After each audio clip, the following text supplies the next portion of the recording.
My name is Kenneth Butter, but most folks just call me Buddy Kenny. I was never much of a good-looking type, kinda small and scrawny, all through school and after, but I looked out and got in good with some of the cool kids. Travis and Ishmael were two guys I'd known since kindergarten, so when they got popular on account of them playing football, I got to ride that wave. It was Travis what gave me the name Buddy Kenny, on account of him calling me that when we was just kids. "You know you're my buddy, Kenny," he'd say sometimes. Next thing I knowed, it was a thing. I reckon my friends call me Buddy Kenny more than they call me anything else. Well, except for when they were giving me a hard time about something or another. I ain't never been good at sports myself, but I did try out for football after my friends nudged me enough. I ain't gonna say it wasn't embarrassing when I took the ball to my face more times than I fumbled it between my fingers, but it gave everyone else a good laugh. They laughed at me even more when I finally did catch the ball and run in the wrong direction, scoring a touchdown for the other team. I reckon they gave me shit for that for about a solid 2 months after. It was all in good fun. Yeah, it did make me feel pretty stupid when they'd call me out in the middle of class or toss a paper wad at my face yelling touchdown, but I just laughed with them. I didn't see no reason to let them know it bothered me. Hell, I didn't even admit it to myself back then. I suppose I had my head buried in the sand, letting myself believe I was actually part of the group and not just the joke of it, but I was sure that Travis and Ishmael was my friends, even when they gave me a hard time. After high school, we all stayed friends. They'd always include me in things, camping, fishing, and partying, even when I didn't go off to college with them. Sure, they'd still give me shit on account of my job not pulling in the kind of money they'd be making later on, calling me their charity case and the like, but I didn't care. Or I didn't tell them otherwise anyways. Even when they'd have everyone at some college party laughing at me, I just played off as what friends do. Back then, I didn't ever have any other friends but them, aside from a couple of work buddies, and even they gave me shit on occasion. I reckon that's just part of the experience and all. It was early on last year, good 14 years after high school, when I learned, or realized I suppose, that my friends maybe wasn't who I thought they was after all. We was camping for the weekend at the same place we'd always go, at least once a year. Ishmael's pop, Darren, lived out close to Gatlinburg, Tennessee. Had since he up and left his wife back when he was in 10th grade. It was pretty messy from what my buddy said, but he still kept in touch with his daddy after he run off. He lived right at the base of one of the prettiest mountains I'd ever seen, so that became the spot we'd hit up whenever we had the chance. We all live in different states now, but we still holler at each other regularly. And we get together a few times a year, one of them being that camping trip. Back in the day, we'd all just jump in one vehicle, head out that way, but these days we just all meet up at Darren's place. He got a few acres, so he didn't mind us parking all the vehicles there, so we'd just take one of them up the mountain. It'd make things easier all around. It'd always be sometime in the early fall, when it wasn't too damn hot, but wasn't too cold neither. We'd at least spend a long weekend out there with just tents, a couple of coolers, and the grill. That was until Travis bought a nice-ass camper. He and Ishmael would sleep in there, but didn't have no room for me when night come, so I'd still just sleep in the tent, but I didn't mind. We'd usually get so drunk on these trips it didn't matter where we passed out anyways. Yeah, I know they didn't really look at me like I was equal to them or nothing, but they was still my friends. I didn't have no doubts about that, even when we wasn't on a level playing ground or nothing. I suppose that might seem kinda pitiful, me hanging out with folks who kinda looked down on me a bit, but I didn't have no one before school, and didn't have no one after. I had buddies at work and all, but it wasn't the same. We didn't hang out or nothing, just shot the breeze at work and such. Anyway, so we didn't get to take that trip 2 years back on account of Travis being busy, so we took an earlier one last year. It was late March when it was starting to get nice out, but it wasn't too hot, you know. I took that Thursday and Friday off work and met them out that way for the long weekend. Now, as pretty as that mountain is, it don't really get a whole lot of traffic till around June or July, and it'd ease off by the time we'd normally head up there. We didn't never talk about it, but I figured we was all on the same page. It was so much better when we get to feel like we had the whole mountain to ourselves. Sure, there was cabins scattered all around the area, but the spot we favored was about as peaceful as it gets. Well, as peaceful as it gets around anywhere I've ever lived. Ain't many places you can see the stars clearly no more, and the view up there sure is pretty. A lot of times I just pull the sleeping bag out of my tent to stare up at the sky until my eyes fell shut. Of course, I often wake up on account of the creepy crawlies trying to chew me up in the night. They ain't been so bad since I started bringing a citronella candle and some bug spray with me. Them first 2 nights out there, we laughed and cut up so much, getting more hammered by the second, so I didn't have no problems passing out till morning come. I swear back then I didn't laugh with nobody like I did with them two. Yeah, a lot of the jokes were aimed my way, but if you can't laugh at yourself, you ain't got no right to laugh at no one else either. It was that third night, after we'd already cleaned off another case of beer, and we realized we wasn't alone up there no more. Now I ain't gonna lie, when I heard that weird-ass music off in the distance, I damn near shit my britches. Even if it ain't like we was always the only ones up there, you know? Some years we'd have some random neighbors trying to avoid the summer traffic just like us, but there was something all kinda unsettling about how the music sounded. I mean, I guess it wasn't just the music, you know, but the way it kinda affected the woods around us. On top of that, that night was what the feller on the radio called a supermoon.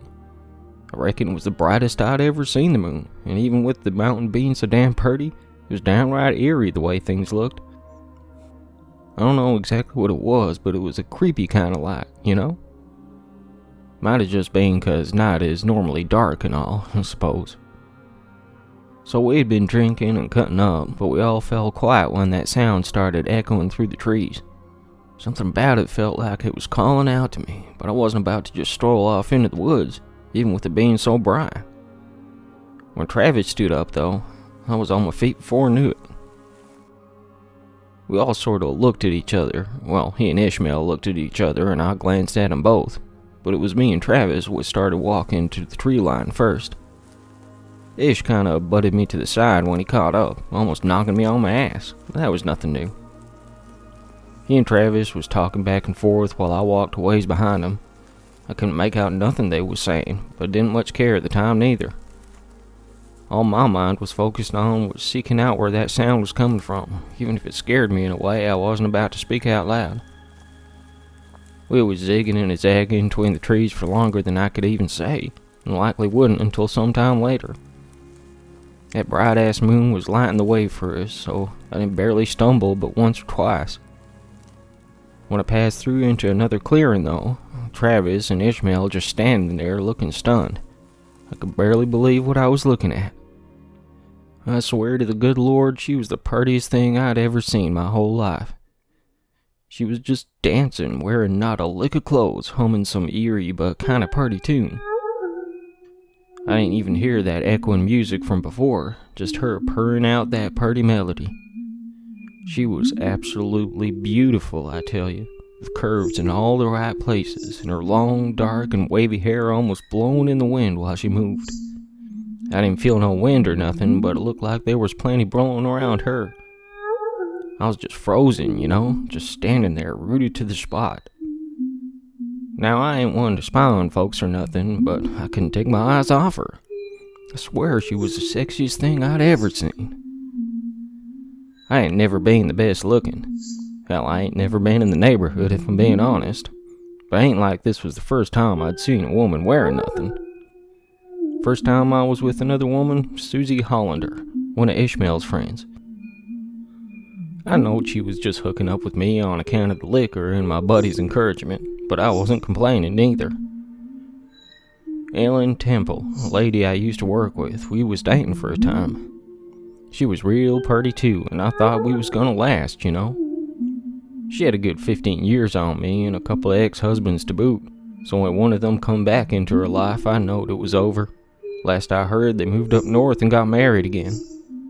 There were a couple of other girls over the years, but even the most mouth-watering ones I'd ever seen didn't even come close to this one. The way she moved while I stood there with my jaw hanging open, I ain't never seen no one move like that. Even when Travis would drag me to the strip club, ain't one of them ladies ever come close to this one.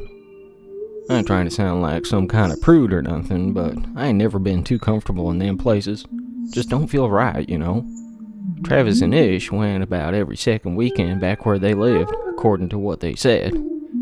Hell, even the stories they tell me made me feel a bit awkward if I'm being honest. Anyways, while I was standing there just zeroed in on this unbelievably sexy woman, barely paying any mind to anything else, I damn near hit the dirt when I noticed my buddies walking closer to her. They was strolling side by side, laughing and talking, with Ishmael taking his shirt off. I'd heard some rumors back in the day about how Ishmael had gotten a little too rough with one lady or another. Travis had some tales spun about him doing the same, especially back when he was in college, but I didn't pay it no mind. Most folks thought they was good people, and aside from the hard time they'd give me, I didn't think they'd do something like that. The way they was carrying on as they walked up to the pretty dancing lady, though, I just knowed they was up to no good. "What are you doing?" I asked when I run up on them when I come back to my senses. "Fuck off, buddy Kenny," Ish said, pushing me back when I grabbed his shoulder. "Yeah, you better leave this one to the real man," Travis said, laughing all cocky-like, slapping Ishmael across the back. "Leave her be," I told him, running in front of them. "Y'all ain't got no business." I didn't even see it coming when Travis clocked me across the jaw. Ain't like this was the first time or nothing, but I ain't never seen him like this before. He looked more like a damn cat on the prowl than my buddy. When he pulled off his shirt as well, he just looked back at where I was sitting, my head still spinning on the ground. "Just go away, buddy Kenny.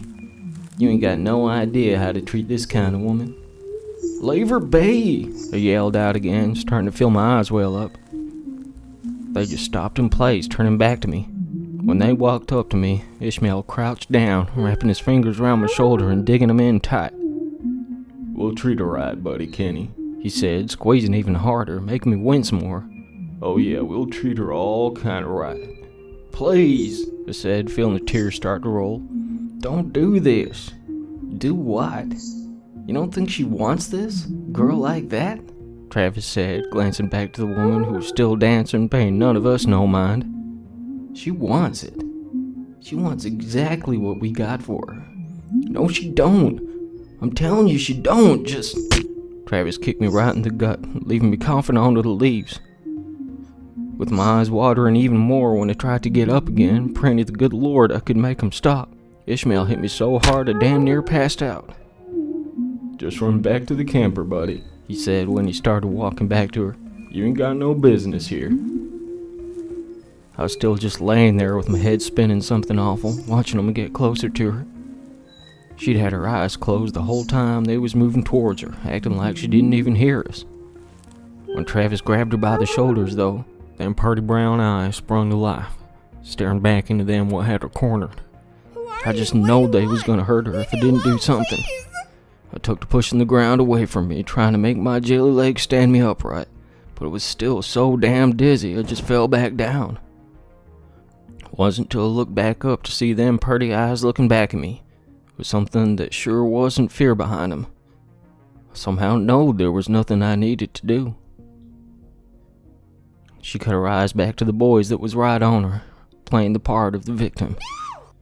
She started crying and begging them to leave her alone. "Come on now, girl," Ishmael said, stroking his hand up and down her arm. "We just want to be friends." "Yeah," Travis said, grabbing her around the waist and pulling her close. "Friends with benefits." When she pushed him back, that phony fear in her eyes turned into something else. He shoved her to the ground, getting down on all fours to spread her legs apart. She was wriggling all around and screaming so loud I thought my eardrums would burst. That just made Ishmael laugh, even harder when he got down onto his knees to pin her down, while Travis tried to climb on top of her.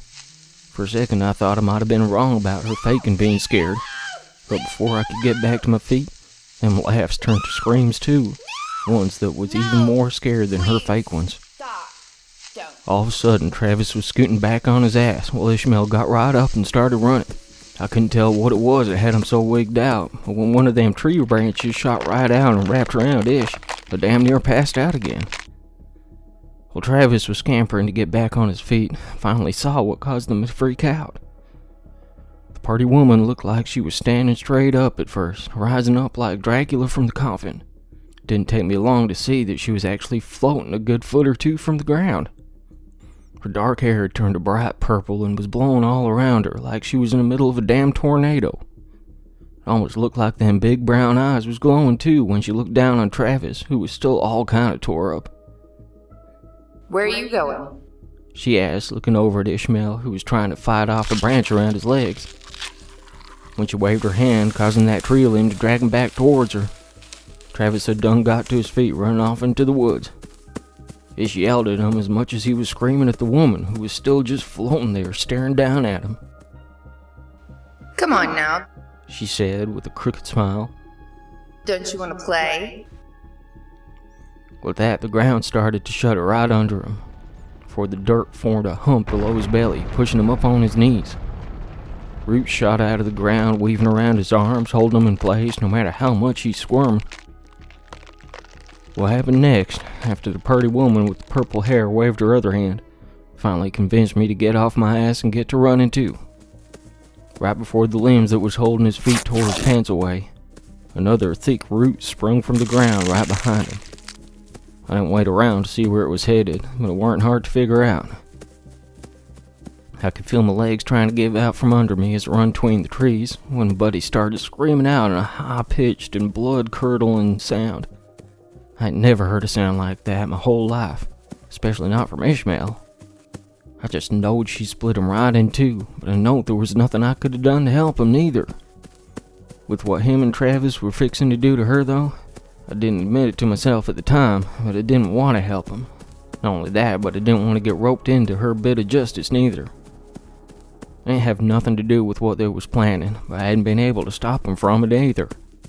My mind was a mess as I kept running through the woods, still having no idea where Travis had done run off to. That was until I heard the rumble of the camper right before the headlights lit up the trees around me. "Wait!" I yelled with my heart beating like a damn drum. "Don't leave me!" I cleared the trees and ran into the dirt road just in time to see the RV coming right at me. I don't know what it was that hit me first, though. Them headlights coming closer by the second, or the pretty lady who just come casually strolling through the trees just a few yards in front of me, humming that haunting tune again. It happened so quickly I damn near let the shock get the better of me. She just stood there right in the middle of the road, the lights of the camper painting her shadow across me. I reckon Travis must have been in such a damn rush he didn't even think to put on his seatbelt, because when she held her hand up, stopping the heavy vehicle in its tracks, my buddy shot right through the windshield like he was launched from a big old crossbow. By the time he landed on the ground, skidding his face across the dirt, his broken body tumbling to a stop just a foot or two from where I stood, I just knowed I was fucked. Pardon my French. The lady came walking up to where he lay, with me still frozen, shivering like it was the middle of the winter and I was butt-ass naked in the snow. When Travis started to move, I let out a shaky breath. Don't get me wrong, I could see him for what he was now, for the truth that should have been as clear as Sunday morning all along. That didn't mean I wanted him dead or nothing. "Get away from me, you crazy bitch," he said, trying to scoot himself away from her again. I could tell he was hurting something awful on account of all the blood and that strain in his voice, and the sound of his bones scraping together while he tried to move. I was doing everything I could to force my body to move too, finally convincing my legs to start backing away. The woman just stopped a few paces from him, crouching down to look in his bloody face. "What? You don't want to be friends anymore? Huh?" she said, still wearing that crooked smile, raising her right eyebrow a bit. "I want nothing from you, you crazy fucking cunt." His words gave out when she flicked her wrist again, flipping his body so his back was pressed to the road. When more roots buzzed through the ground, wrapping around his ankles and wrist, splaying him out like he was doing a laying down jumping jack, I could feel my heart trying to jump into my throat. "Let me tell you about benefits," she said, making a kind of come here motion with her finger. Travis let out a squeal when the sound of fabric tearing come from beneath him. "Please," he said, whimpering with tears streaming from his eyes. "Benefits of forming a bond with nature, for example," she said, ignoring his begging. "I'm sorry, I didn't mean to." Benefits gifted by the grace of the goddess. He squealed again, much louder and more horrified than the last, along with the sound of something pushing through the ground. Benefits of this night. Of the moon above shining more brightly tonight than any other. When them screams turned to high-pitched shrieks, Travis's body jerking all over the place while the ground shuddered right beneath him, I took to running faster than I knowed I could. Friends. She said as I tried my best to run out of earshot.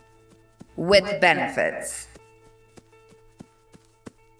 No matter how fast or how far I run, I swear I could still hear them agonized screams. That wasn't the only sound I heard, though. Even though it weren't near as loud as Travis was hollering, I heard laughter. Not from just the pretty woman with the purple hair, but from all around me, like the trees themselves were joining in on the fun. I couldn't even tell you how long I run for, nor what time it was when I got to the bottom of that mountain. I pounded on Darren's door, but it didn't get no answer. Being that's where I left my truck, I just jumped in and tore off, not stopping until I was miles away from that damned mountain.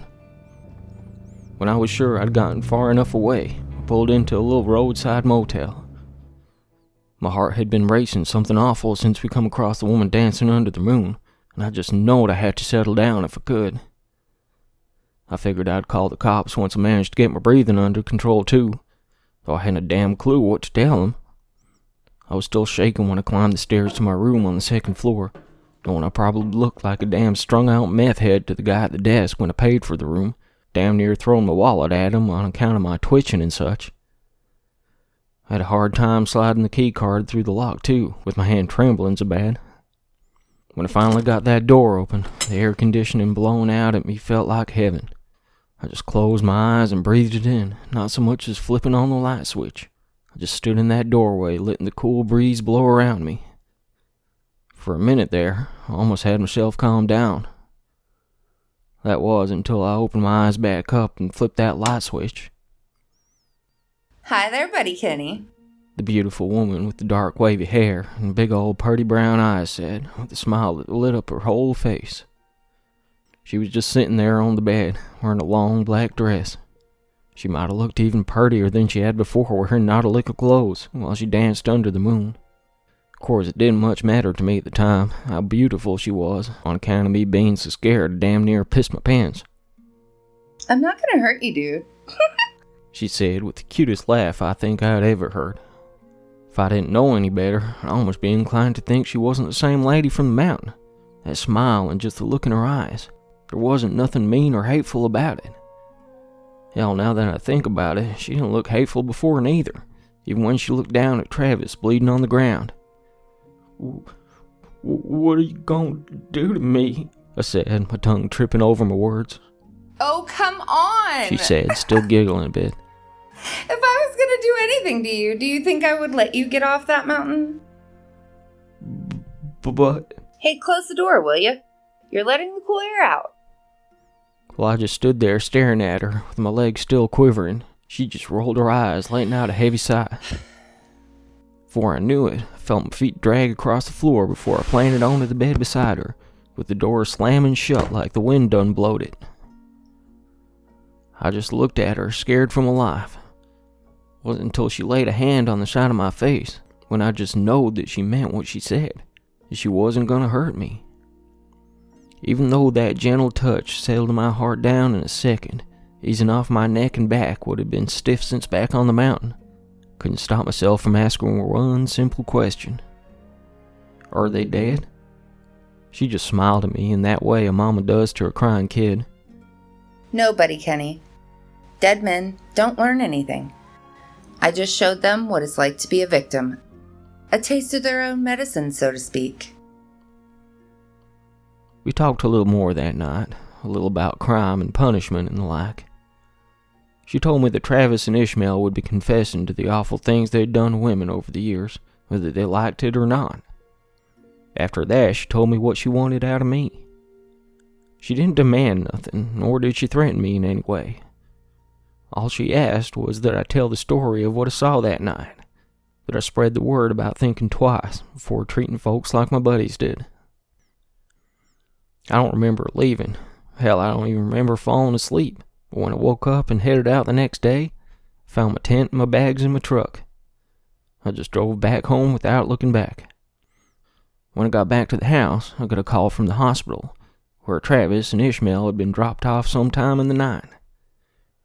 They was all tore up, crying about what happened, even though no one was believing the tale they spun.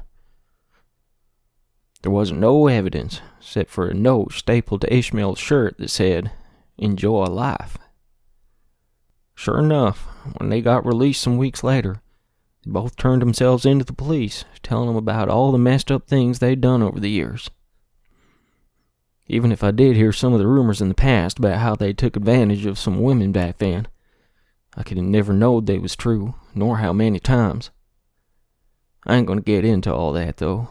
Whether it was by their own free will or not, they're paying the price for what they did.